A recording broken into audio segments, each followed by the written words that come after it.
हम आपसे वह सिद्धि पूछना चाहते हैं। म्रियमाणस्य सर्वदाः, ये शरीर जो है मरण धर्मा शरीर है। जिस दिन से हमारा जन्म हुआ है उसी दिन से ये शरीर मरने के लिए खिसक रहा है आगे। इसका दूसरा धर्म नहीं है कुछ।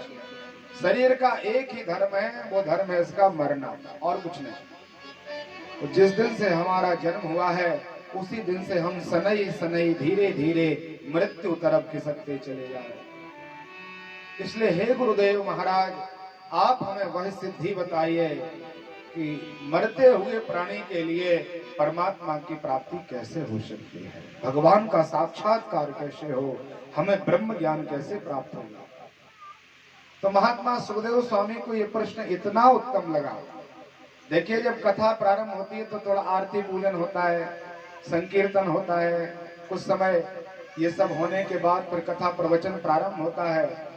लेकिन सुखदेव स्वामी को ये प्रश्न ही उत्तम लगा, तो इतना प्रिय प्रश्न लगा कि महात्मा ने कोई पूजन नहीं कराया, कोई आरती नहीं हुई, किसी प्रकार का मंगलाचरण नहीं हुआ, तो तत्काल श्रीमद् भागवत को प्रारंभ कर दिया। बरियानेशते राजन् कृतो लोकहितं नृपा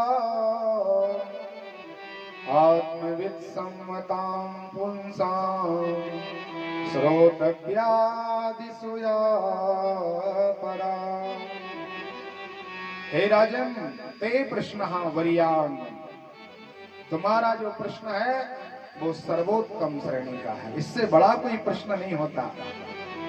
संसार में यदि हमारे अंदर भगवान की प्राप्ति का संकल्प जागृत हो जाए तो इससे बड़ा लक्ष्य कुछ नहीं है। मानव जीवन का लक्ष्य ही केवल परमात्मा की प्राप्ति है। जीवस्व तत्व जिज्ञासा, तत्व की प्राप्ति की जिज्ञासा ही सबसे बड़ा लक्ष्य है। व्यक्ति जैसे पढ़ाई लिखाई करते हैं, लेकिन विद्यार्थी के अंदर जब पद की प्राप्ति के लिए जिज्ञासा उत्पन्न होती है तो पद बड़ी चीज नहीं है, वो जिज्ञासा बड़ी चीज है। उसके अंदर वो लगन, उसके अंदर वो छटपटाहट, उसके अंदर वो त्याग सबसे बड़ा कारण है। और उसी लगन के कारण, उस जिज्ञासा के कारण उसको वो पद प्राप्त हो जाता है। इसलिए राजन, तुमने परमात्मा की प्राप्ति की जिज्ञासा की है, इसलिए हम आपको कथा सुनाएंगे, चिंता मत करो। मुझे पता है कि तुझे 7 दिन का समय मिला है। सप्तम दिवस के संध्या के समय सूर्य अस्त के पहले तक्षक आएगा और तेरे शरीर को डस लेगा, मुझे ये याद है। लेकिन राजा तू चिंता मत कर, मैंने ऐसे ऐसे महात्माओं को देखा जो एक मुहूर्त में सिद्ध हो गए, एक मुहूर्त में परमात्मा को प्राप्त हो गए। उदाहरण दिया, कटवांगो नाम राजर्षि ज्ञात्वे यत् विदुषा। महात्मा कटवांग नाम के राजा, सूर्य कुल के ही राजा हैं, अयोध्या में राजधानी थे। लड़ते लड़ते लड़ते महात्मा वशिष्ठ के चरणों में प्रणाम किया कि महाराज, बहुत लंबा समय हो गया, मैंने तो परमात्मा की प्राप्ति का प्रश्न ही नहीं आपसे किया। मेरी देह का समय बताइए, मेरी देह कब शांत हो जाएगी, हम कब चले जाएंगे यहाँ से। वशिष्ठ महाराज ने कहा, राजन केवल एक मुहूर्त बचा है, या तो लड़ते लड़ते अपना समय पूरा खर्च कर दो। एक मुहूर्त होता है लगभग 48 मिनट का, पौन घंटा है आपके पास, तो या तो युद्ध करो और या परमात्मा को प्राप्त करो। तत्काल अस्त्र शस्त्र त्याग दिए, राजसूय चिन्हों का परित्याग कर दिया और समाधिस्थ हुए भगवान के लिए प्राप्त हो गए। इसलिए राजन चिंता न करो, आपको 7 दिन है, निश्चित रूप से आपको हम भगवान का साक्षात्कार कराएंगे। तस्मात् भारत विश्वात्मा भगवान ईश्वरो हरि श्रोतव्या कीर्तितव्यस्य स्मर्तव्या चेत् भयापः। राजन, सर्वात्मा परमात्मा है, जिन परमात्मा की श्रोतव्य कथा सुनने से, स्मर्तव्य स्मरण करने से, कीर्तन करने से हमारे जन्म जन्मांतर के अघ नष्ट हो जाते हैं, उन परमात्मा की कथा हम आपको सुनाएंगे। बड़े प्रसन्न हुए महात्मा परीक्षित कहा, गुरुजी महाराज हम चक्रवर्ती राजा थे, भोग विलास में हमारा जीवन निकल गया, अनेक प्रकार के कर्तव्य में हमने अपना पूरा जीवन खो दिया, तो हमें परमात्मा के यहाँ बैठने का नियम नहीं पता, हमें कैसे बैठना है, मुझे बताइए महाराज हमें करना क्या चाहिए। तो श्री सुखदेव स्वामी ने 4 नियम बताए कथा सुनने के। जितासनो जित संगो जित श्वासो जितेंद्रियः। राजन एक आसन पर बैठने का प्रयास करो। महात्मा लोग एक आसन पर 1-1 महीने बैठे रहते हैं, और लिखा है कि जितनी आसन हमारी सिद्ध होगी इतनी जल्दी हमको सिद्धि मिलेगी। प्रयास करना चाहिए नीचे बैठने का। और राजन नियम तो एक है कि प्रारंभ से अंतिम तक आप एक आसन पर बैठे, अपने आसन को जीतिए। जितासन जित श्वास। राजन अपने श्वासों पर विजय प्राप्त करो। व्यर्थ की भोग विलास की सामग्री, अनेक प्रकार के क्रोध ईर्षा द्वेष में अपनी श्वासों को खर्च मत करिए। हमें जो आयु प्राप्त हुई है ये आयु वर्षों में नहीं मिली, कितने वर्षों तक जिएंगे। हमें परमात्मा ने आयु श्वास की गणना के आधार पर दी है। महात्मा लोग श्वास रूपी धन को संग्रहित करते हैं प्राणायाम के द्वारा, यम नियम प्रत्याहार ध्यान धारणा समाधि के द्वारा। तो सुना गया है कि अभी भी हिमालय आदि गुफाओं में 1-1 हजार वर्ष के महात्मा हैं, क्योंकि उन्होंने अपने श्वास पर विजय प्राप्त कर ली। 4-4 घंटे न श्वास बाहर जाती है न अंदर आती है।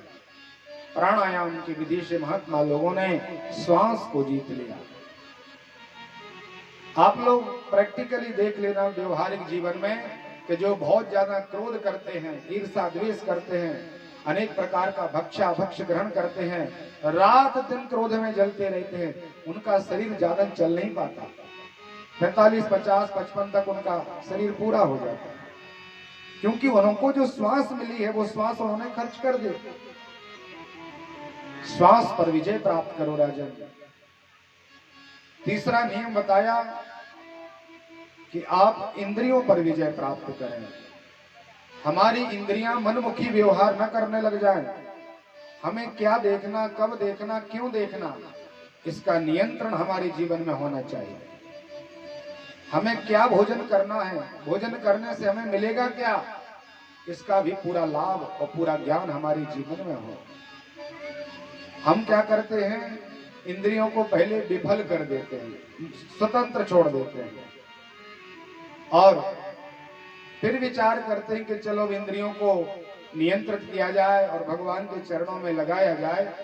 तो ये महाराज असंभव है। एक बार यदि ये इंद्रियां मनमुखी व्यवहार करने में स्वतंत्र हो गई तो इनको लौटाना बड़ा कठिन है। अरे इंद्रियों पर विजय तो ठीक है, थोड़ी सी गुटखा तंबाकू को कई लोगों की आदत पड़ जाती है, उसको छोड़ना मुश्किल हो जाता है। अब विचार करो, और चीजों को बांधना कितना कठिन है। एक रचना, एक जीव के स्वाद को हम त्याग नहीं सकते, हम इंद्रियों पर विजय कैसे प्राप्त कर पाएंगे। और सुखदेव स्वामी परीक्षित को कहते हैं, राजन देखना इंद्रियों पर ये कोड़े पड़े, हर दिन ये संयम के कोड़े पड़े। ये इंद्रिया रूपी जो घोड़े हैं ना, ये चारों दिशाओं में भटकते हैं। गलत काम व्यक्ति अपने आप सीख जाता है, सिखाना नहीं पड़ता उसको, लेकिन सत्कर्म सिखाने पड़ते हैं। सत्कर्म के लिए त्याग करना पड़ता है, सत्कर्म के लिए त्याग की बहुत आवश्यकता है। इसलिए राजन, यदि आपकी जिह्वा कुछ पाना चाहती है, आपका नेत्र कुछ देखना चाहता है, आपके कान कुछ सुनना चाहते हैं, तो आप केवल परमात्मा का ही आश्रय लीजिए। कुछ बोलने की इच्छा हो तो आप भगवान नाम का आश्रय लें। यदि आपको कुछ श्रवण करने की इच्छा जागृत है तो भगवान की निर्मल कथाओं का आश्रय लीजिए। राजन, इंद्रियों पर विजय प्राप्त करो। जित संगाहा, यदि आपको भागवत में मन लगाना हो, राजन परीक्षित को समझा रहे सुखदेव स्वामी, तो आपको संग पर विजय प्राप्त करनी पड़ेगी। हम आप क्या करते हैं, कोई विचार नहीं करते हो, मित्रता कर बैठते हैं। नियम यह है कि यदि आप रोज 10 मालाएं कर रहे हो तो आपका जिससे मित्रता हुई है, जो आपका मित्र बनने वाला है, कम से कम 20 माला करने वाला होना चाहिए, तब तो उसका प्रभाव आपके जीवन में आएगा। और आपकी 10 मालाएं, 15 माला, 18 माला और हो सकता है 20 मालाओं तक चली जाए। बहुत बड़ा सिद्धांत है इस जीवन में। यदि कोई शुभ या अशुभ कर्म हमारे अंदर प्रवेश करते हैं तो केवल संग के द्वारा। संग ही हमें पाप तरफ ले जाता है, तो संग के ही द्वारा हम भगवत मार्ग के पथिक बन जाते हैं। संग की बड़ी महिमा है। कुसंगति में पड़ जाने से जीवन तत्काल बदल जाता है। एक तोता था, उड़ता हुआ उड़ते उड़ते डाकुओं के क्षेत्र में चला गया और वहां उसने देखा रात दिन लड़ाई झगड़ा और अनेक प्रकार के दुर्व्यवहार किए जा रहे हैं। कोई भी वहां से निकलता है, चाहे राम राम करने वाला हो, चाहे भगवान का भजन करने वाला हो, उसको गालियां दी जाती हैं, डंडों से पिटाई की जाती है। उसके पास जो भी माल होता है तत्काल ले लिया जाता है। ये काम चलता था डाकुओं का। तो वो तोता वहां पर वृक्ष पर बैठा बैठा ये सब देखता था। और तोते का नियम है कि वो जैसा देखेगा, जैसा सुनेगा, वैसा बोलने लगता है। एक बार कोई सेठ जी वृंदावन के यहाँ से निकले और लगा प्रातः काल इस दिशा की सैर की जाए, यहाँ से घूमने के लिए निकला जाए। तो महात्मा निकले और वृक्ष पर बैठा हुआ तोता बोला, पकड़ो पकड़ो, बहुत बड़ा सेठ आ गया, इसके पास बहुत माल होगा, जल्दी से इसको पकड़ लो, बंद कर लो। तोते की आवाज सुन करके डाकू आए, सेठ को पकड़ लिया, जो माल था सब ले लिया, बहुत अपमानित किया, 2-4 लाठियां भी लगाई। सेठ को लगा यहाँ से तो अब भूल कर कभी नहीं निकलेंगे। अरे इस तोते का क्या लेना देना था मुझसे, कोई परिचय नहीं, हम जानते नहीं, इसने व्यर्थ में ही हमारी पिटाई करा दी और हमारा पूरा माल चला। विचार भी किया करेंगे। एक बार होता कोई तूफान आए और की कुटिया में चला, आश्रम में गया। आश्रम में देखा तो परमात्मा का सुंदर चल रहा है, भगवान की भक्ति हो रही है, भगवान का स्मरण हो रहा है। और जो भी महात्मा सबको कहते हैं सुस्वागतम, आइए महाराज, अतिथि देवो भव, महाराज अतिथि के स्वरूप आपका स्वागत है। तोता ने सब ये देखा, सुनते लंबा समय हो गया, उसका जीवन बदल गया। तो तोता दूर से देखने पर ही कहता था, पकड़ो पकड़ो, मार डालो। ही तोता आज कहे सुस्वागतम, अतिथि देवो भव, आइए महाराज आपका स्वागत है। बड़ी वाणी। वही एक बार घूमते हुए आश्रम की तरफ से निकले तो दूर से तोते देखा कि महाराज आ रहे हैं। कहा जी आइए, आपका स्वागत है, स्वागतम महाराज, अभी बाल का समय, भगवान का दर्शन करिए, बाल भोग के जाइएगा महाराज। जी के शरीर का ठिकाना नहीं। चार एक तरफ मैं जब गया, तोते ने मुझे पिटवा दिया। आज एक तोता मिला जो इतना स्वागत कर रहा है। सीधे सेठ जी आए, उस मठ के मठाधीश आचार्य से पूछा कि गुरुदेव जी महाराज ये एक तोते की मैंने ऐसे देखी और आपका तोता हमारा बड़ा स्वागत कर रहा है। तब सेठ जी को गुरु जी ने कहा, उससे मत पूछो, उसी से पूछ लो, तोते से पूछो, वो बताएगा आपको। तो कहने लगा, महाराज लुटवाने पिटवाने वाला मैं हूँ और स्वागत करने वाला भी मैं हूँ, लेकिन महाराज मैं कहूँ कि आपको मेरी संगति उन दुष्ट दुराचारियों के साथ, उन डाकुओं के साथ मेरा संग हुआ तो मैं भी उनके उन्हीं रंग में ढंग गया। रंग का रंग बहुत जल्दी चढ़ जाता है और जैसे उनकी प्रीति थी वैसा हो महाराज। लेकिन आज संत की कृपा हुई, आश्रम में मन हुआ, भगवान का दर्शन किया, हमारा मन निर्मल हो गया। तो जब एक पक्षी के ऊपर संग इतना पड़ सकता है तो हमारे ऊपर तो पड़ती है। जीवन यदि कोई सत्कर्म जीवन में आया है तो ये कारण केवल संग है, सत्संग है। और जीवन में कोई कुकर्म हुए हैं तो ये केवल संग के कारण। इससे सत्संग की महिमा यही फल है कि तत्काला, तत्काल बाद में नहीं, काल हो ये पिक बकहु मरा। आप सत्संग रूपी समुद्र में स्नान करिए और यदि कौवा होंगे आप तो तत्काल से हंस बन के निकलेंगे। ये सत्संग की महिमा है। स्वर्ग वर्ग सुख धैर्य दुलाय के अंगा तू न ताहि सब मिल जो सुख सत्संग। लंकरी जैसे बोल रहे सुंदर हनुमान जी महाराज को समझाया कि महाराज सभी प्रकार के सत्कर्म तराजू पर रख दिया जाए, सत्संग का एक क्षण का पुण्य एक पल्ले पर रख दिया जाए, लेकिन तूल न सकल मिल सभी मिलकर के भी सत्संग की महिमा को हल्का नहीं कर। इसलिए हमारे जीवन में सावधानी पूर्वक हमें यदि किसी से मित्रता करनी है तो हमें पर विजय प्राप्त करना ही चाहिए। सुखदेव स्वामी दीक्षित को समझाया कि यदि आपको भगवान की भक्ति में आगे बढ़ना है तो सत्संग पर विशेष ध्यान हो। और को बताया श्वास को जीतना, सत्संग करना, संगति करना और इंद्रियों पर विजय प्राप्त करना। तो देखिए गुरु बाबा जो कहते हैं उसका अक्षर सा पालन भगवान परीक्षित करता है। एक एक शब्द का पालन कहाँ चक्रवर्ती राजा, अनेक प्रकार के राज भोग सुखों के यहाँ से राजा, कोई त्याग का थोड़ी था।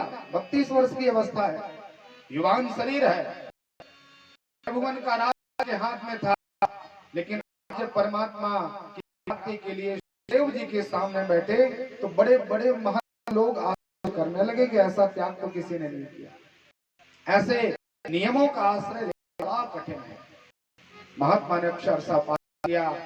सुखदेव जी ने कहा कि राजन हमारे सनातन धर्म में अनेक प्रकार के देवी देवता हैं, जिसकी जो कामना हो उस देवी देवता का भजन पूजन कर सकते। सुखदेव जी को लगा कि सकाम का मार्ग बता पहले, क्योंकि राजा भी चक्रवर्ती पद आया है। नाना प्रकार के देवताओं का नाम बताया, किसके पूजन से क्या मिलती है वो बताई। और एक श्लोक में भगवान सुखदेव के राजन कामः सर्व कामोक्ष कामार्थीम तेन भक्तोगेन यजते पुरुषं परम।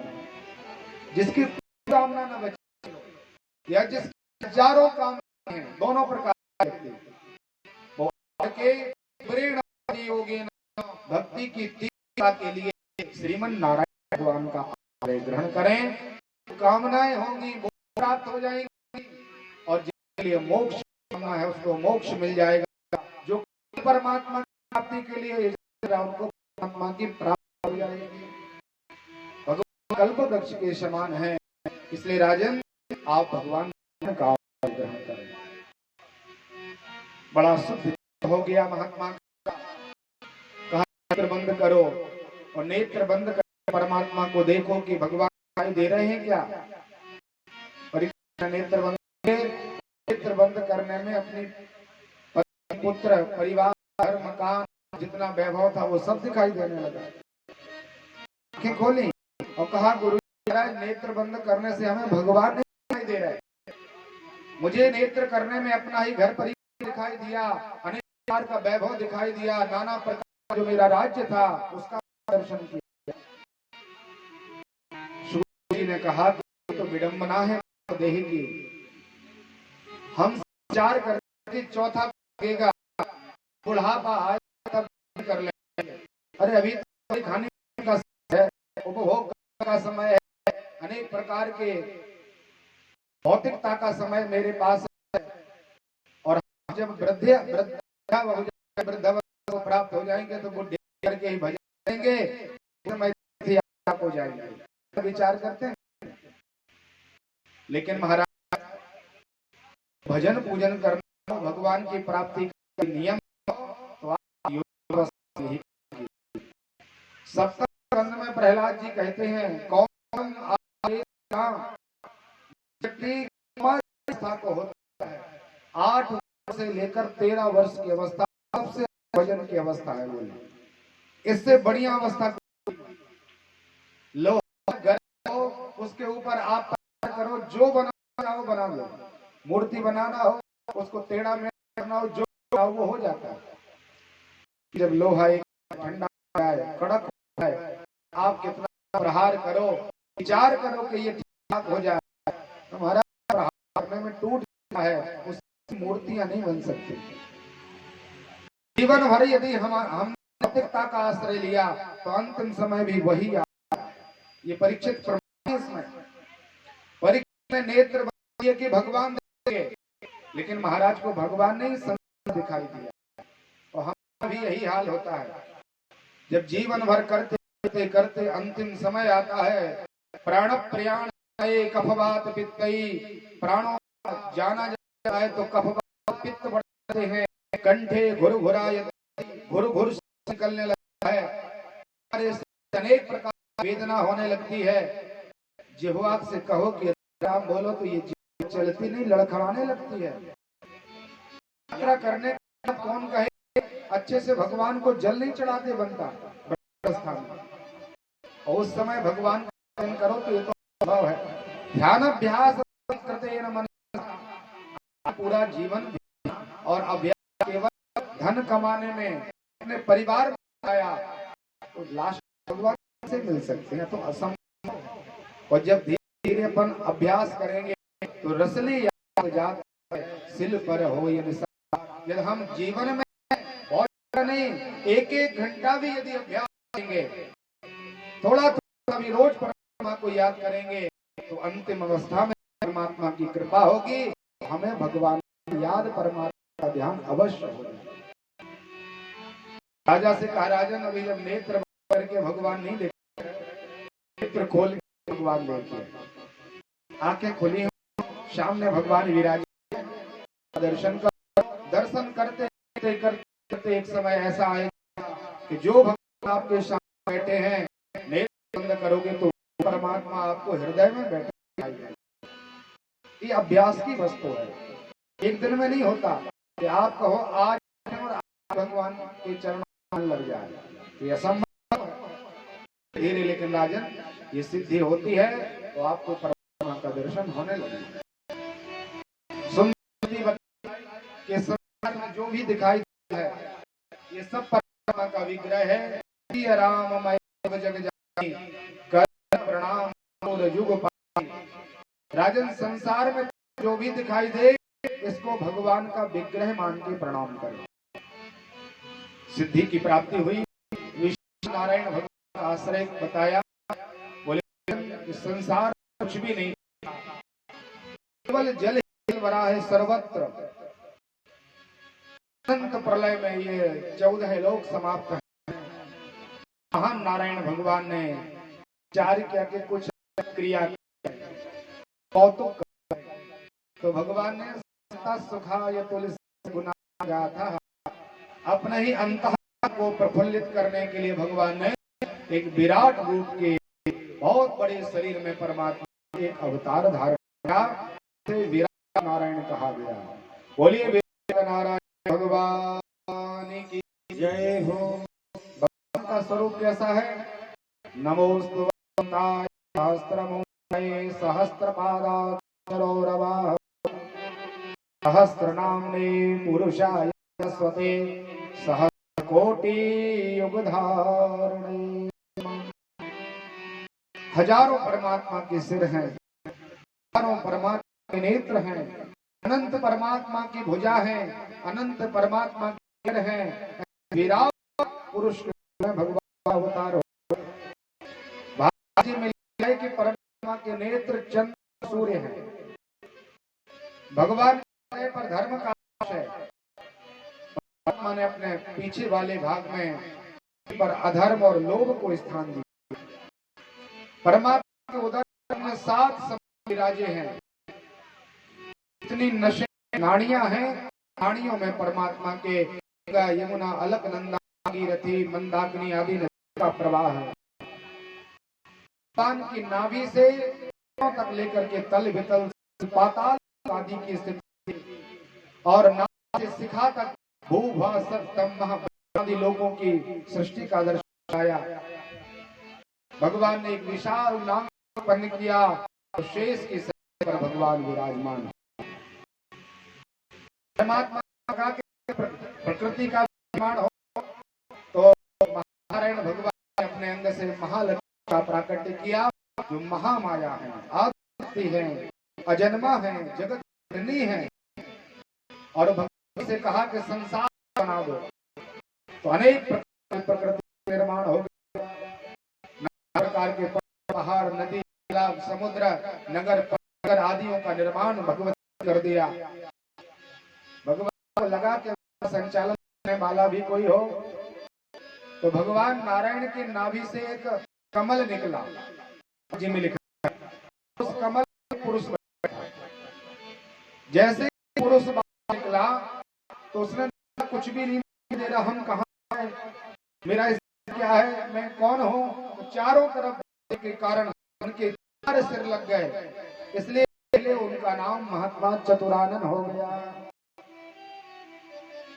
कहाँ से आए हैं, तो उस पीछे एक नली लगी रहती, तो लगा रहता, उस में किया कि हम देखें कहाँ से। जी में लिखा, 1000 वर्ष गए महात्मा जी को अपना जन्म करने के लिए, लेकिन इनको अंत जानी चाहिए।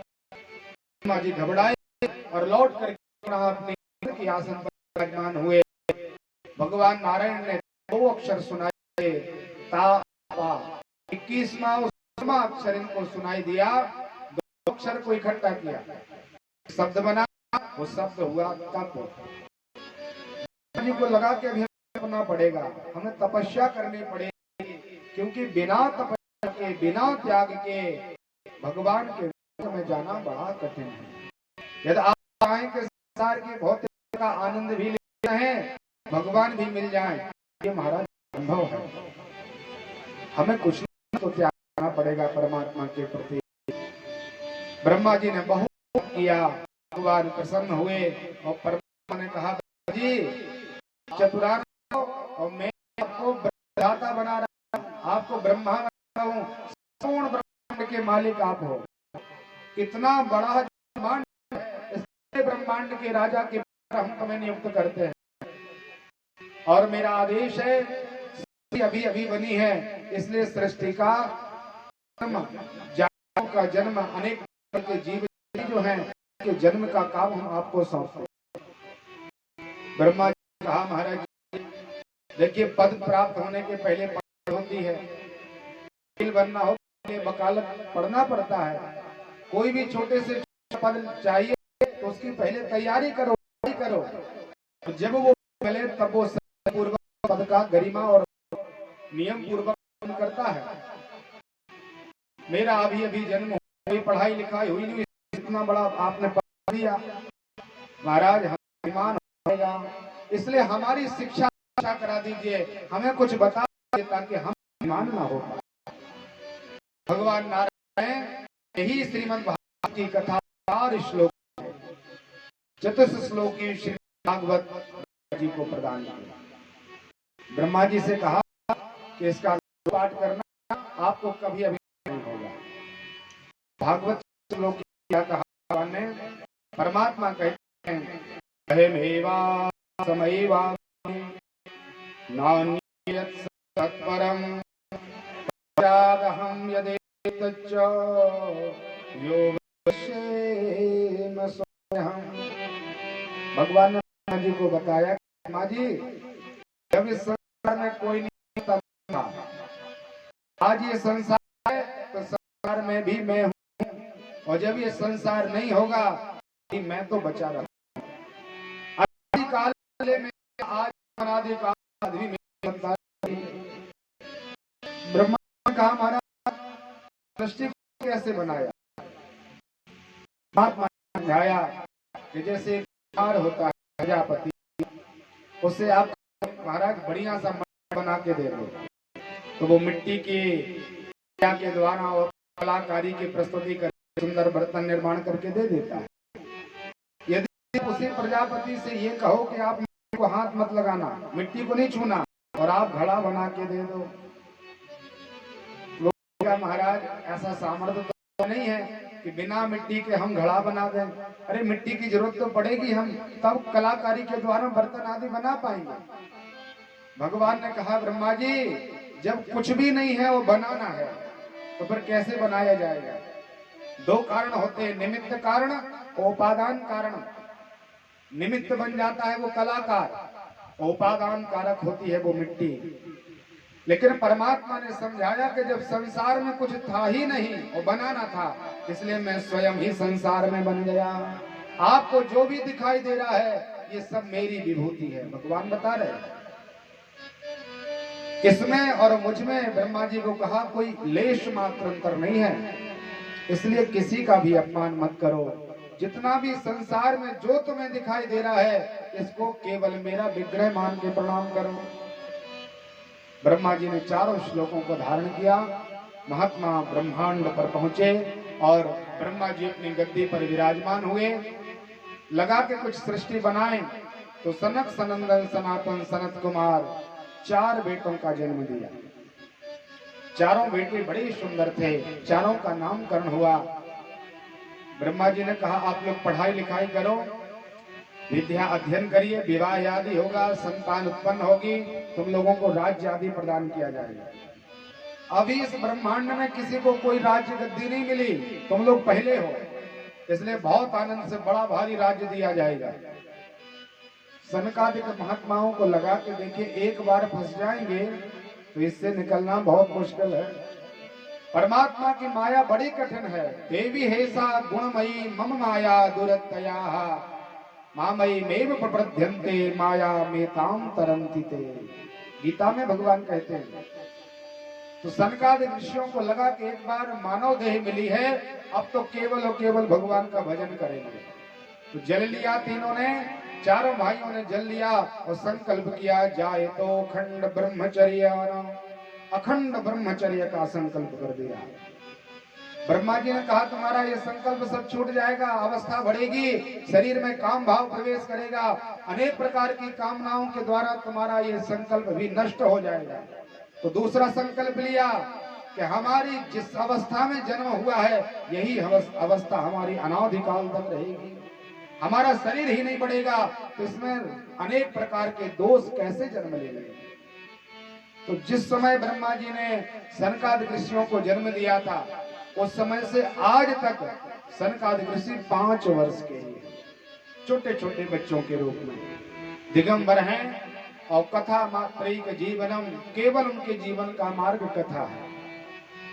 लिखा है 3 भैया नीचे बैठ जाते हैं और एक मंचासीन हो जाता है, एक कथा सुनाता है, 3 सुनते हैं, और सुनाने वाला जब थक जाता है तो उतर के नीचे बैठ जाता है और नीचे 3 में से एक आता है ऊपर कथा करने लगता है, जिनका जीवन ही केवल कथा है। महात्मा ब्रह्मा जी को लगा कि बेटे तो हुए लेकिन बेटों ने कोई बात नहीं मानी, तो थोड़ा सा क्रोध आया और दोनों भ्रूभाग से नेत्रों के बीच से नील लोहित पुरुष भगवान रुद्र का प्राकट्य हो गया। बोलिए रुद्रदेव भगवान की जय। ये भगवान शंकर का अवतार, नील लोहित है भगवान, श्याम वर्ण की आभा है। रोने लगे परमात्मा, इसलिए उनका नाम रुद्र रखा गया। ब्रह्मा जी से पूछा कि महाराज क्या काम है बताइए। बोले मुझे ऊपर से आदेश है नारायण भगवान के हाथ से कि सृष्टि का निर्माण करिए। भगवान ने कहा ठीक है। कैलाश पर्वत मिल गया इनको और आनंद से भूत प्रेत प्रसाद चुड़ैल डाकनी साकनी आदि योगिनियों का निर्माण भगवान ने करना प्रारंभ किया। बहुत बड़ी अवस्था में ये सब तैयार हो गए। तो भगवान रुद्र ने विचार किया चलो ब्रह्मा जी को दिखाएं कि महाराज ये सब बनाया है, ठीक ठाक हो तो और बना देंगे। तो रुद्र बाबा आए और जैसे ही ब्रह्मांड की गद्दी में प्रवेश किया तो भूत प्रेत अनेक प्रकार की आवाज निकालने लगे। कोई हंसने लगा, कोई चिल्लाने लगा, कोई चित्कार करता है। ब्रह्मा जी ने विचार किया ये सब तो मैंने बनाया नहीं, ये कहां से आ गया। रुद्र भगवान ने कहा महाराज ये आपकी ही कृपा से हमने बनाए हैं और आप यदि आदेश करो तो इसी से संसार भर देंगे। ब्रह्मा जी ने कहा महाराज रहने दीजिए, इतने ही बहुत हैं। अरे अभी मानव वानव कोई बना नहीं, तो आपने भूत प्रेत पहले से भर दिए, बस महाराज रहने दीजिए, तुमसे कुछ काम नहीं होगा। तो बाबा ने विचार किया कि मुझे भी फंसना नहीं है, इसीलिए परमात्मा ने ये सब बनाया और कैलाश पर्वत जाकर के भगवान के राम के नाम में निमग्न हुए महात्मा। बड़ा सुंदर भगवान ने भजन किया। ब्रह्मा जी को और क्रोध आया कि दो बार बेटों का जन्म तो हुआ लेकिन काम नहीं बन पाया। इसलिए भागवत जी में सुखदेव स्वामी ने समझाया कि महाराज ने एक संकल्प में एक बार में 10 बेटों को जन्म दे दिया। 10 बेटे हो गए महाराज के यहाँ। अत्रि, मरीचि महाराज, पुलस्त, पुलह, क्रतु, भृगु, नारद, वशिष्ठ आदि ब्रह्मा जी ने सबको नाना प्रकार के प्रजापति पद पर प्रतिष्ठित कर दिया। प्रसन्न हुए तो छाया से कर्दम ऋषि का जन्म हो गया। ब्रह्मा जी के हृदय से एक बेटी का जन्म हुआ। कन्या बहुत ज्यादा सुंदर थी, तो ब्रह्मा का मन ही मोहित हो गया। ब्रह्मा जी का जब मन मोहित हुआ तो कन्या के पीछे दौड़े। कन्या ने विचार किया कि हमारा जीवन धिक्कार पूर्ण है। अरे जिस पिता ने हमें जन्म दिया वही पिता मेरे रूप पर मोहित हो गया। इसने दौड़ लगाना प्रारंभ किया और दौड़ते दौड़ते कैलाश की गहन गुफाओं में प्रवेश किया। बाबा विश्वनाथ जी को पता चला कि ब्रह्मा जी ने काम अच्छा नहीं किया। समाज का कोई बहुत बड़ा आदमी जिसका बहुत ज्यादा सम्मान होता है और अनेक लोग जिसको पहचानते हैं, ऐसा व्यक्ति कोई अपराध कर दे तो छोटे लोग विचार करते अमुक ने किया तो मुझे करने में क्या दिक्कत। अरे ऐसा काम उन्होंने भी तो किया है। तो शिव जी को लगा कि ब्रह्मा जैसे महात्मा बड़े देवता ऐसा काम करेंगे तो सनातन धर्म में अनेक प्रकार का विरोध प्रकट हो जाएगा। तो तत्काल बाबा विश्वनाथ जी ने त्रिशूल लिया और ब्रह्मा जी का एक सिर काट दिया। 4 सिर थे ब्रह्मा जी, एक सिर भोले बाबा के त्रिशूल से कट गया। तो आज भी ब्रह्मा जी के केवल 3 सिर बने हैं। बाबा को ब्रह्म हत्या लगी, काशी में आकर के भगवान ने अपनी ब्रह्म हत्या का शमन किया। ब्रह्मा जी को भी बड़ी गिलानी हुई कि मैंने इतना बड़ा पाप किया। तो पापों को धोने के लिए विधाता ने भगवान नारायण के ओम नमो नारायणाय ये अष्टाक्षर मंत्र का आश्रय लिया। तो अनंत कल्पों तक भगवान की तपस्या की। जो वो कन्या जन्म हुई थी वो भगवान शिव जी की तपस्या में निमग्न हुई। संध्या नाम की बेटी ने बाबा को मनाया, भगवान प्रसन्न हुए। विश्वनाथ जी ने कहा कि बेटी वरदान मांगो, क्या चाहती हो। तो उसने कहा महाराज 3 कामनाएं हैं हमारी।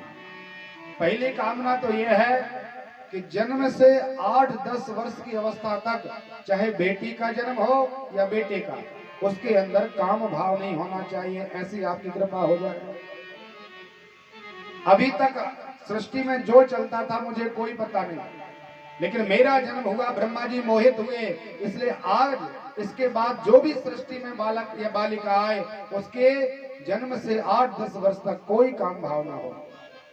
दूसरा वरदान दीजिए महाराज मुझे कि मेरा कोई भी पुरुष स्पर्श करे तत्काल भस्मसात हो जाए, मर जाए। तो तीसरा वरदान मुझे चाहिए महाराज, कालांतर में मेरा कहीं भी विवाह हो तो मुझे ब्रह्मनिष्ठ पति प्राप्त हो। मुझे लोलोपति की कामना नहीं है जो बहुत ज्यादा नाना प्रकार से काम भाव में रहता है, ऐसे पुरुष के लिए मैं प्राप्त नहीं करूंगी। मुझे ब्रह्मनिष्ठ पति चाहिए महाराज, ये तीसरा वरदान हमें प्रदान करो। भगवान शिव ने तीनों वरदान दिए। बेटी से कहा तुष्टा ऋषि के यज्ञ में अपनी देह पूरी करो। तो वो संध्या यज्ञ की कुंडी समाप्त हुई। 4 भागों में उसका तेज गया।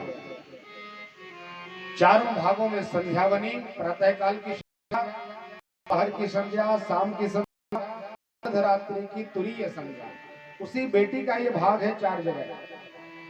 और ये मंडप से अरंध के रूप में प्रकट हुई। अरंधी का विवाह कालांतर में महात्मा वशिष्ठ के साथ हुआ। भगवान विधाता बड़ी प्रसन्न है कि हमारे 10-10 बेटे हैं। कामदेव रति का निर्माण किया, मनु और शत्रुपा का जन्म दिया। महात्मा मनु से कहा कि महाराज अब आप जाकर के संसार में राज्य करो। अभी तक हमने जो सृष्टि बनाई है संकल्प सृष्टि थी, ये मन से सृष्टि बन गई। मन किया और तत्काल बेटा बेटी जन्म ले लिया। लेकिन अब आप मैथुन धर्म से स्त्री पुरुष के संग से इस संसार की सृष्टि का निर्माण करो। मनु शत्रु का महाराज विदा होके आए तो ब्रह्मा जी से कहा, पिताजी इस संसार में पृथ्वी ही नहीं है तो हम अपना राज्य कहाँ बनाएं, कौन से स्थान पर राजधानी बनाएं महाराज। ब्रह्मा जी को याद आया, बात तो सही है, इस समय इस सृष्टि को, इस पृथ्वी को हिरण्याक्ष ने पाताल आदि लोगों में छुपा के रखा है। भगवान सुखदेव स्वामी ने जब परीक्षित को यह कथा सुनाई तो परीक्षित जी ने कहा, गुरुजी महाराज आपने हिरण्याक्ष की कथा नहीं सुनाई कि ऐसा कौन सा कारण बना और वो पृथ्वी को लेकर के अनंत अनंत पृथ्वी के नीचे पाताल आदि में उसको छुपा दिया, वो कौन सा कारण था। तब महात्मा सुखदेव ने समझाया, राजन एक बार क्या हुआ, भगवान के दो पार्षद हैं, जय और विजय, दोनों भगवान का भजन करते और दरवाजे पर खड़े रहते हैं। कोई भी आता तो पहले उनसे अनुमति लेना पड़ता।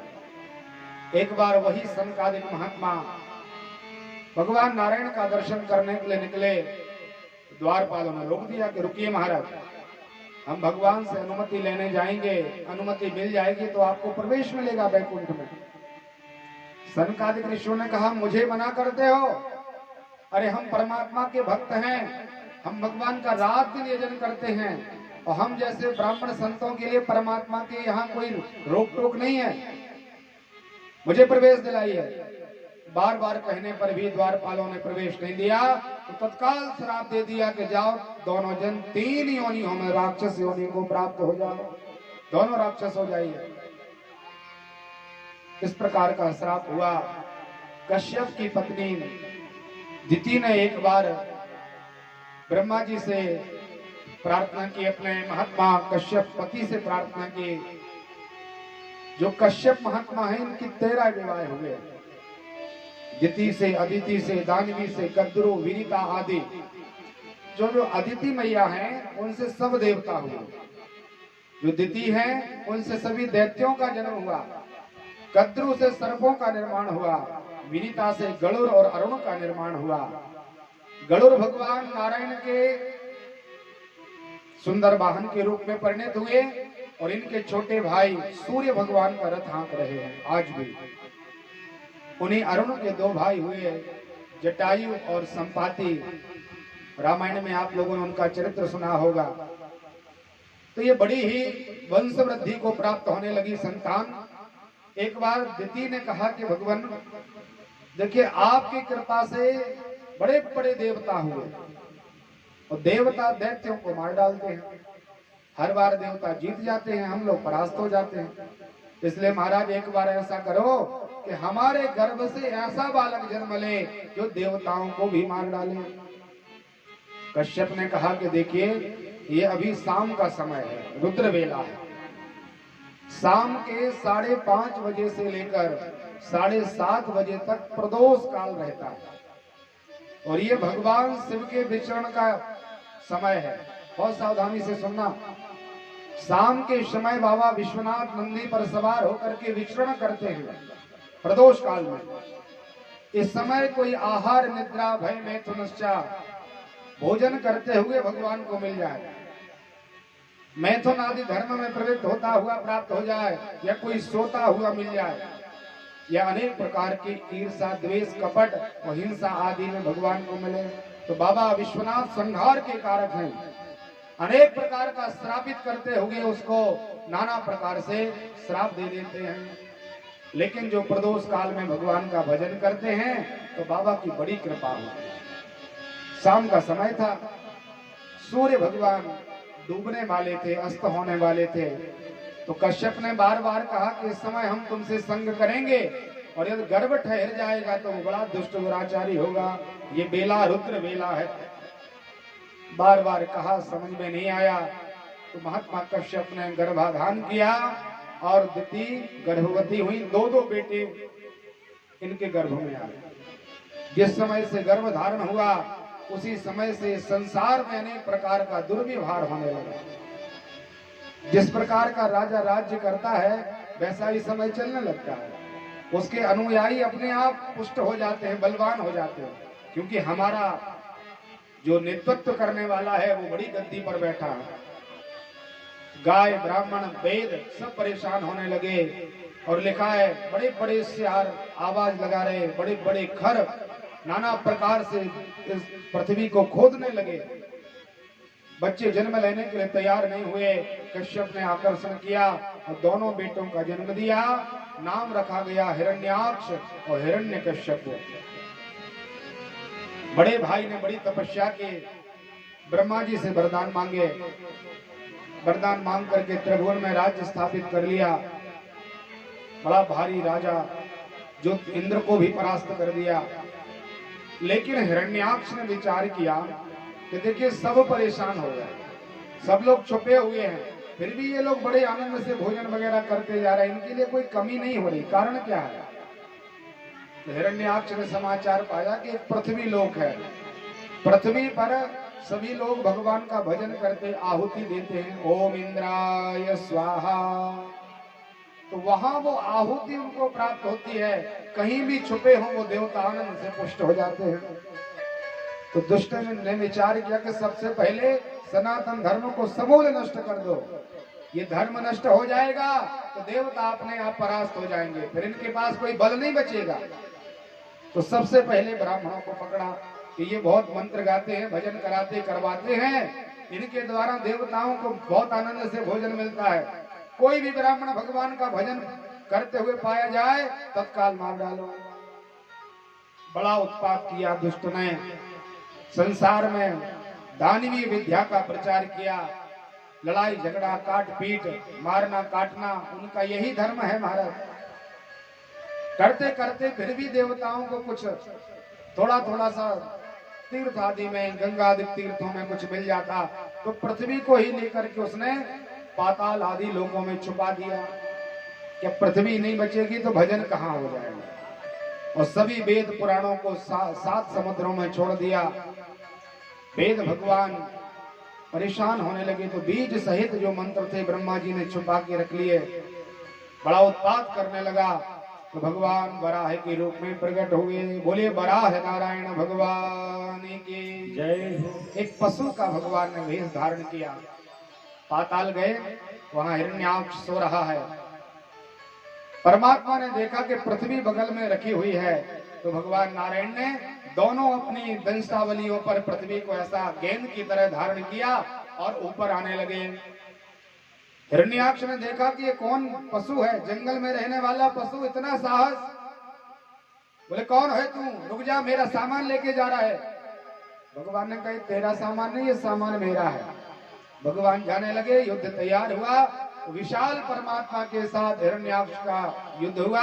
परमात्मा ने हिरण्याक्ष के परिकरों सहित उसको समूल नष्ट कर दिया, मार डाला। और पृथ्वी को भगवान ने 7 समुद्रों में स्थापित कर दिया। पृथ्वी को स्थान मिला। आचार्य लोग भगवान का भजन पूजन करने लगे। सभी प्रकार की सृष्टि पुनः इस संसार में तैयार हुई। तो सबसे पहले महात्मा मनु ने मध्य प्रदेश में ही महामहेश्वर है, खंडवा के पास एक महेश्वर क्षेत्र है, उसका पहले नाम था महेशमती। तो महात्मा मनु ने आकर के पहली राजधानी मध्य प्रदेश में महेश्वर में बनाई। शत्रुपा के साथ विवाह हुआ और इनके यहाँ 5 संतानों का जन्म हो गया। 3 बेटियां हुई महाराज, देवहूति, आकृति और प्रसूति। 2 बेटे हुए महात्मा मनु के यहाँ, प्रियव्रत और उत्तानपाद। इनका वंश त्रिलोक विजय वंश हुआ महाराज। संसार में जो गोत्र आदि बने हुए हैं, इन सबकी संतानों से ही आगे चला है। बड़ा सुंदर इनका वंश विस्तार है। सुखदेव स्वामी ने पहले कन्याओं का वंश बताया। जो आकृति प्रसूति थी, इनका विवाह दक्ष प्रजापति, रुचि प्रजापति के साथ किया। नर नारायण हुए, एक के यहाँ यज्ञ नारायण हुए, दक्षिणा के साथ विवाह हुआ। जो छोटी बेटी है जिसका नाम देवहूति, वो पढ़ी लिखी है, विद्वान है, कन्या कमल लोचना, बहुत सुकुमार है। तो मनु को लगा कि इसके योग्य वर मिल जाए तो बहुत अच्छा लगेगा। अच्छी संतान हो तो अच्छा वर भी चाहिए, इसलिए बहुत खोजबीन करने के बाद भी योग्य वर नहीं मिल पाया। तो मनु महाराज बड़े विचलित हुए, विचार किया क्या करें। तो एक बार रथ पर ही कन्या को बिठाला, स्वयं बैठ गए। मनु और शत्रुपा दोनों बैठ गए, बेटी को भी रथ पर बिठाला और विचार किया कि चलो जहां जो वर मिल जाएगा वहीं विवाह करके घर चले आएंगे। मन मनाया, घूमते घूमते हुए महात्मा कर्दम ऋषि के आश्रम में आए, जहां पर भगवान कर्दम का दिव्य आश्रम है। मैया सरस्वती का दिव्य सुंदर किनारा है। आनंद से भगवान का भजन कर रहे थे। तो परमात्मा की उसी कृपा से महात्मा मनु ने विचार किया कुछ समय सत्संग करेंगे पंडित जी के साथ। तो रथ से उतरे, अपनी बेटी को उतारा, पत्नी से कहा चलो कुछ क्षण यहाँ पर भगवान का नाम लेंगे। जब पंडित जी को देखा, उस महात्मा को देखा, दिव्यांग कांति है, बड़ा हिष्ट पुष्ट वरिष्ठ शरीर है, तो इनको लगा इसी के साथ कन्या का विवाह कर दें। मन बनाया और मन बनाया तत्काल महात्मा कर्दम की जो पत्नी होने वाली देवहूति, उसने भी विचार कर लिया कि मेरा जो पिताजी हैं, पिताजी का मन ऐसा हो रहा है कि यही पति हो।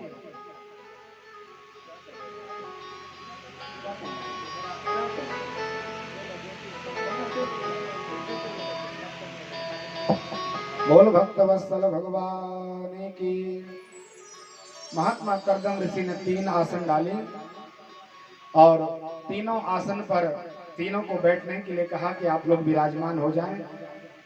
देवहूति ने विचार किया कि देखिए यदि ये हमारे पति बन जाएंगे और इनके द्वारा डाली गई ये हमारी आसन है, इनके स्वागत को यदि हम स्वीकार करेंगे तो ये तो हमारा अधर्म हो जाएगा। पति के द्वारा सेवा लेना ये पत्नी का बड़ा भारी अधर्म है, और यदि इनके साथ विवाह नहीं होता तो ये महात्मा केवल हैं, तो इनके द्वारा दी गई सेवा को स्वीकार न करना एक संत का अपराध है। इसलिए देवहूति मैया ने अपना दायां हाथ उस आसन पर रख दिया, स्वयं नीचे बैठ गए। विचार किया कि दायां भाग पति का होता है, यदि ये पति बन भी जाएंगे तो ये स्थान पति का ही है, कोई अपमान नहीं। सत्संग हुआ, भगवान का भजन हुआ। महात्मा मनु जी ने कहा कि गुरुजी महाराज, अपितु हमारा वंश, हमारी योग्यता आपके प्रति योग्य नहीं है, फिर भी महाराज यदि आप तैयार हो तो मेरी बेटी को दासी के रूप में स्वीकार कीजिए। महाराज हमारी कन्या के साथ विवाह करो आप। कर्दम ऋषि ने कहा कोई बात नहीं, विवाह तो हम कर लेंगे, लेकिन एक नियम है, एक शर्त है हमारी। जैसे ही विवाह के बाद हमारे यहाँ बेटे का जन्म होगा और बेटा हुआ और मैं ग्रस्त जीवन का त्याग कर दूंगा, आपकी बेटी को छोड़ के चला जाऊंगा। महात्मा मनु ने देवहूति से पूछा कि बेटी तुझे ये शर्त मंजूर है क्या? मैया देवहूति ने कहा पिताजी आपका जो आदेश हमें स्वीकार है। और गांधर्व रीति से महात्मा कर्दम का विवाह देवहूति मैया के साथ सुनिश्चित हो गया। शाम का समय था। महात्मा मनु अपनी बेटी और अपने दामाद को प्रणाम करके चले आए। यहाँ पर कर्दम ऋषि ने विवाह जब किया तो इनको लगा कि भगवान को याद करें कि हे प्रभु आप हमारे ग्रस्त जीवन को पवित्र करने के लिए स्वयं पधारो। तो समाधि में महात्मा कर्दम ऋषि गए। कन्या राजा के यहाँ से आई थी, उसको व्यवहार तो नहीं पता कि पंडित जी कैसे हैं, कब उठते हैं, कब इनकी पूजा हो जाती है, क्या खाते हैं क्या नहीं पीते, ये सब पूर्व व्यवहार से कोई परिचय नहीं था बेटी का। और कर्दम ऋषि ने जिस दिन विवाह किया उसी दिन से महात्मा की समाधि लग गई। अब देवहूति ने विचार किया पंडित जी 2-4 घंटे बाद उठ जाएंगे। शाम का समय हुआ, महात्मा कर्दम की समाधि नहीं उठी। पुष्प तोड़ के लाई, वस्त्रों को साफ किया, बर्तन साफ करके रख दिए, दीपक रख दिया कि महात्मा उठेंगे और संध्या करेंगे, लेकिन फिर भी समाधि से नहीं बाहर आए। ऐसा करते करते भागवत जी में लिखा पूरी रात निकल गई, लेकिन महात्मा कर्दम जी समाधि से बाहर नहीं। प्रातः काल हुआ, सूर्योदय, भगवान सूर्य भास्कर का उदय हुआ। तो मैया ने विचार किया कि पतिदेव ने स्नान नहीं किया, तो गीले वस्त्र से पूरे शरीर को साफ कर दिया, वस्त्र आदि रख दिए, पुष्प रख दिए, फल फूल रख दिए कि महात्मा पूजा करेंगे। फिर भी महात्मा उठे नहीं। ऐसा करते करते 10,000 वर्ष बीत गए। अब विचार कर, एक राजा की कन्या एक पंडित जी के यहाँ विवाह करके आई और वहां जिस दिन से आई कोई बातचीत नहीं हो पाई और महात्मा समाधि में चले गए। 10,000 वर्ष बीत गए। रोज भगवान कर्दम ऋषि का स्नान कराती, पूजन करती, सामग्री रखती के महात्मा उठेंगे और जब महात्मा जी कुछ जलपान कर लेंगे, कुछ फल ग्रहण कर लेंगे तो उसके बाद मैं कुछ ग्रहण करूंगी। महात्मा जी जब सोएंगे इसके बाद मैं सोऊंगी, ये पत्नी का धर्म है। तो विचार करो, वो राजा की कन्या, त्याग देखिए महाराज। आजकल व्यक्ति छोटे छोटे से लाभ के लिए क्या क्या नहीं कर लेता। उस कन्या का धर्म देखिए, माताओं का धर्म देखिए। एक राजा के सिंहासन से आई और 10,000 वर्षों में एक पलक नहीं झपकाया उसने कि महात्मा नहीं सोएंगे तो हम क्या सो जाएं। भोजन नहीं किया उसने, जलपान नहीं किया। 10,000 वर्षों तक त्याग की मूर्ति देखो। 10,000 वर्ष निकले तो कर्दम ऋषि की समाधि खुली और देखा कि सामने कोई कृष्णकाय स्त्री बैठी है। शरीर दुबला पतला हो गया, मैले कुचैले वस्त्र हो गए, जो केस उसके बड़े सुंदर अलकावलियों से युक्त थे वो केस जटाओं में परिणित हो गए। तो कर्दम ने पूछ लिया, देवी तुम कौन हो, यहाँ क्यों बैठी हो मेरे आश्रम में? यहाँ कोई स्त्री नहीं थी। देवहूति ने कहा, पतिदेव, अरे महाराज आप हमारे प्राणपति हैं, हम आपकी पत्नी हैं, हम दोनों का विवाह हुआ महाराज। हमारे पिताजी आपके चरणों में छोड़ के गए थे। पूर्व घटना याद दिलाई तो कर्दम ऋषि को ज्ञान हो गया कि हाँ मेरा विवाह तो हुआ था। बोले ऐसा शरीर तेरा, ये सब कैसे हो गया, कितना समय निकल गया? कर्दम ऋषि को लग रहा 2-4 दिन ही निकले होंगे। तब देवहूति ने समझाया, महाराज 10,000 वर्ष निकल गए। कर्दम महाराज ने देवहूति का त्याग देखा तो संकल्प पढ़ा और बड़ा सुंदर विमान तैयार हो गया, मन से चलने वाला विमान। 1000 दास दासियां हैं, अनंत प्रकार की भोग विलास की सामग्री उस विमान पर रखी हुई है। देवहूति मैया से कहा कि तूने बड़ा त्याग किया, उस त्याग का फल अब हम आपको प्रदान करेंगे। ऐसा कोई मंत्र पढ़ा और देवहूति को 16 वर्ष की कन्या के रूप में परिणित कर दिया। सर्वांग सुंदर महात्मा कर्दम ऋषि सुंदर हुए। हाथ पकड़ा और हाथ पकड़ करके विमानारूढ़ हुए। बोले कर्दम महाराज की जय हो। विमान में विहार करने लगे महात्मा।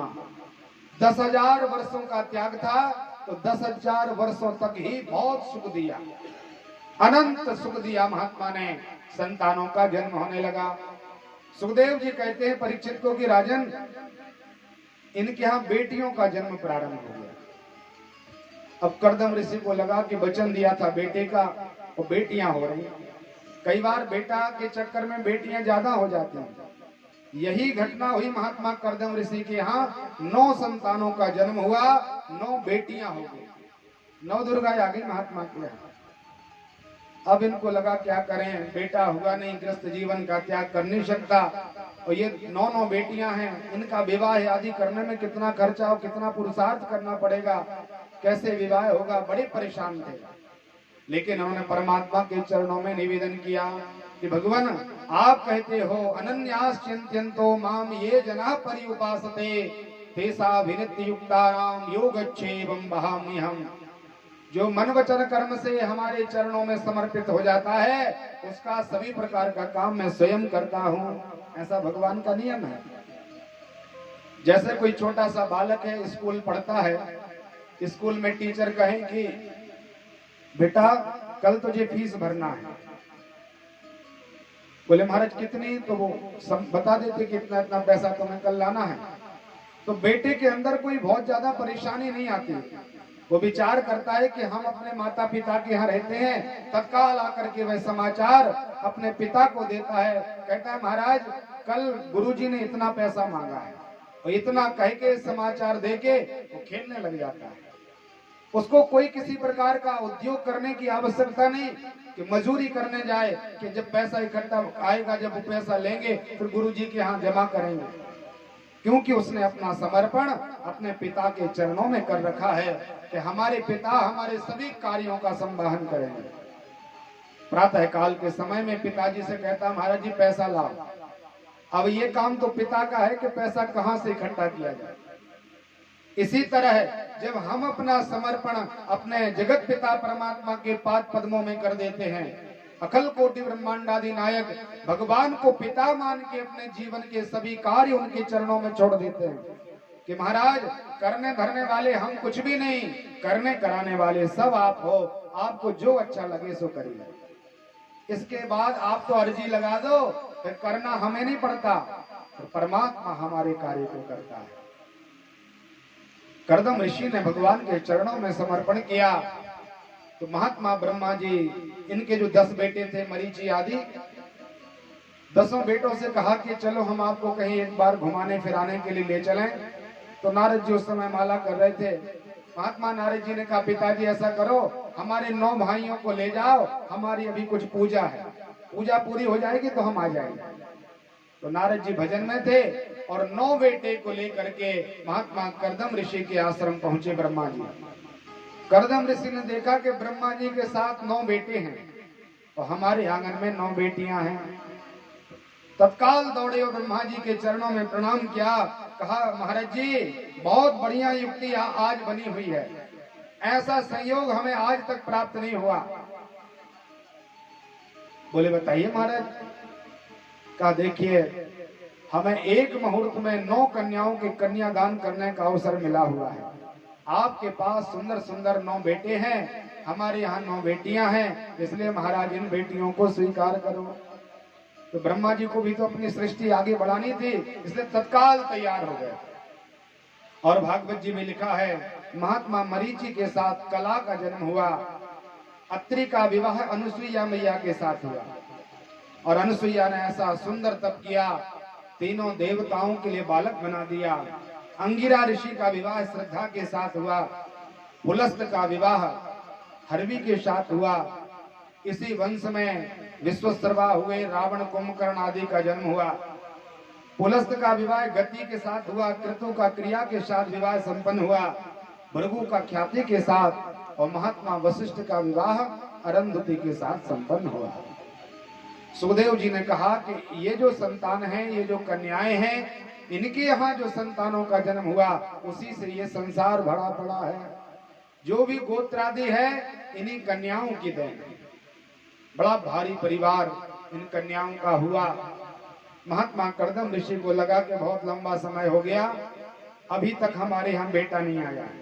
तो भगवान नारायण की चरण शरण ग्रहण की, भगवान को मनाया, परमात्मा का भजन करने लगे। हे गोविंद, हे नारायण, आपने हमें वचन दिया था कि आपकी गृहस्थी को पवित्र करने के लिए मैं स्वयं आऊंगा, इसलिए भगवान अब विलंब न करें। परमात्मा के दिव्य भजन में समाहित हुए। भगवान नारायण अखल कोटि ब्रह्मांडाधिनायक स्वप्न में आए और कर्दम ऋषि से कहा कि अब चिंता न करो, बहुत जल्दी कृपा होगी। परमात्मा नारायण विचार करने लगे कि ठीक है, कर्दम ऋषि के भी ग्रस्त को पवित्र करना चाहिए। कर्दम ऋषि का भजन चल रहा है, देवहूति मैया सेवा में है और सुंदर कर्दम ऋषि के संयोग से मैया गर्भवती हुई। गर्भ का समय आया, परमात्मा कपिल के रूप में जन्म लिए। बोलिए कपिल देव भगवान की जय। महात्मा कपिल का जन्म हुआ। छोटे से बेटे के रूप में परमात्मा स्वयं पधारे। देवहूति मैया से कर्दम ऋषि ने कहा कि देवी, हमारी प्रतिज्ञा थी कि बेटा आएगा और हम छोड़ देंगे, तो तुम साकार परमात्मा का भजन करो। ये त्रिलोकी के नाथ अपने घर आए हैं और हम इन्हीं को निराकार के रूप में भजेंगे। ऐसा कह के महात्मा कर्दम ऋषि ने त्याग किया। यहाँ देवहूति मैया ने कपिल भगवान को एक चौकी पर विराजमान किया, चंदन लगाया, एक माला चढ़ा दी और कपिल ऋषि से कहा कि बेटा, मुझे पता है कि तुम कितने विद्वान हो, तुम कौन हो ये मुझे ज्ञात है। आपके पिताजी ने हमें बताया कि अखल कोटि ब्रह्मांडाधिनायक नारायण ही तेरे यहाँ बेटे के रूप में आया हुआ है, इसलिए हमारे जीवन के जो संदेह हैं, जो धर्म संकट हैं, जो अज्ञान है, उस अज्ञान को भगवान आप समाप्त करिए। कपिल महाराज का प्रवचन प्रारंभ हुआ। देवहूति मैया श्रोता बनी और कपिल जी वक्ता बने। छोटा सा बेटा। तो भागवत जी में तो नहीं लिखा, लेकिन कई पुराणों में लिखा है कि जो कपिल की बहनें थी, 9 बहनें, अत्रि की जो पत्नी अनुसुईया आदि हुई, इन सबने विचार किया कि मेरा भाई कथा करने वाला है। तो सभी 9 कन्याएं आई और वहां पर बैठ करके कपिल महाराज के द्वारा सांख्य शास्त्र का ज्ञान धारण किया। मैया देवहूति ने कहा, बेटा ये बताओ, इस संसार में व्यक्ति आके फंस जाता है, बंध जाता है, तो बंधन का कारण क्या है बेटा? ये शरीर बनता है, आत्मा बनती है, या फिर मन इस संसार में बनता है? बंधन किसमें होता है? महात्मा कपिल ने कहा कि मैया, जो ये विचार करते हैं कि आत्मा में बंधन है वो तो मूर्ख हैं, क्योंकि नैनम छिंद्यन्ति शस्त्राणि नैनम दहति पावका ना क्रोध वाप्यंतु ना सोस्यति हि मारुताः। आत्मा को कोई बांध नहीं सकता, आत्मा परमात्मा का ही अंश है, इसलिए इसमें किसी प्रकार का बंधन संभव नहीं है।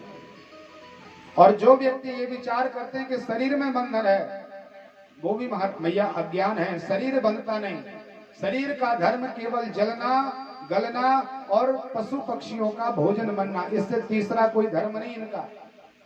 मरता है, जला दो तो राख बन जाती है, भूमि में गाड़ दो तो ये विघटित हो जाता है, या फिर इसको पशु पक्षी आदि नोच नोच करके पूरा कर देते हैं। इसमें बंधन नहीं हो सकता माँ। तो माँ ने कहा कि क्या मन में बंधन है? तब महात्मा कपिल ने कहा, मैया बंधन और मुक्ति का कारण केवल हमारा मन है। मन का ही ये खेल है, मन का ही प्रपंच है, और मन ही संसार में हमें भटकाता है। मन के ही द्वारा हम परमात्मा को प्राप्त कर सकते हैं। मनः एव मनुष्याणां कारणं बंध मोक्षयो बध्यन्तो विषयान् शक्तिं निर्विमुक्तिं निर्विषयान् मनः। बोले मन ही संसार में हमें बांधता है। मन के द्वारा जीते जी हम सिद्ध हो जाते हैं, मुक्त हो जाते हैं, और मन के ही द्वारा संसार में बंधे रहते हैं। मन को अपने नियंत्रण में करिए मैया, क्योंकि मन की गति बड़ी अटपटी है। मन के मारे बन गए बन तज वस्ती माह,